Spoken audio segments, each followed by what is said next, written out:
Согласно статистике, каждый год дорожно-транспортные происшествия уносят 1 миллион 300 тысяч жизней. Еще от 20 до 50 миллионов человек получают различного рода травмы.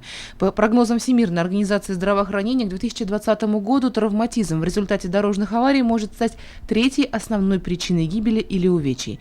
Среди основных причин ДТП – превышение скорости, употребление алкоголя, отсутствие программ технического осмотра транспортных средств и устройств, обеспечивающих безопасность водителей и пассажиров.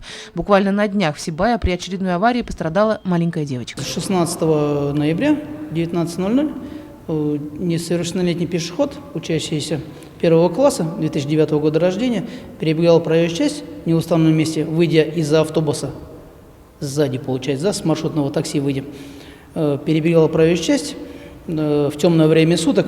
На верхней одежде у девочки не было светоотражающих элементов. Данный участок дороги был не освещен, водитель не заметил данного несовершеннолетнего пешехода и совершил наезд. В результате ДТП несовершеннолетняя помещена в ЦГБ города Сибай.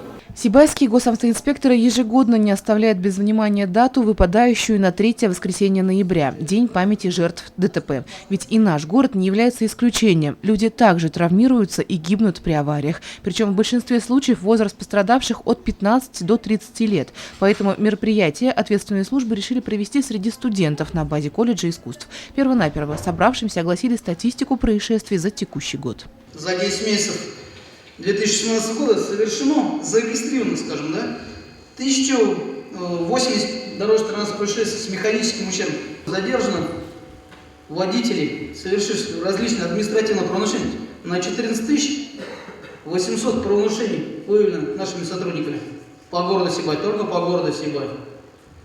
Из них задержано 580 водителей в состоянии опьянения задержаны. Помимо этого, для присутствующих провели демонстрацию правил оказания первой медицинской помощи при ДТП с участием преподавателей и студентов Сибайского медицинского колледжа.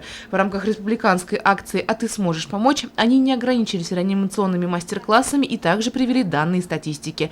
Например, лидирующее место по смертности в результате ДТП занимают обширные кровотечения, далее переломы и черепно-мозговые травмы. Наша цель – это мотивировать население правилам оказания помощи при дорожных транспортных происшествиях. Именно наш контингент – это среднее учебное и высшее учебное заведение городского округа города Сибай. В своих мастер-классах мы показываем, как именно показать приемы оказания помощи по методическим рекомендациям. Второе – это показ видеороликов. И третье – это памятки, которые мы сдаем населению. Уметь оказывать первую помощь необходимо каждому, ведь очевидцем дорожно-транспортного происшествия может стать кто и где угодно. Бесспорно, транспорт позволяет экономить время, относительно быстро доставлять грузы и пассажиров. Но, несмотря на существующие преимущества, автомобиль является источником повышенной опасности. И об этом забывать нельзя всем участникам дорожного движения.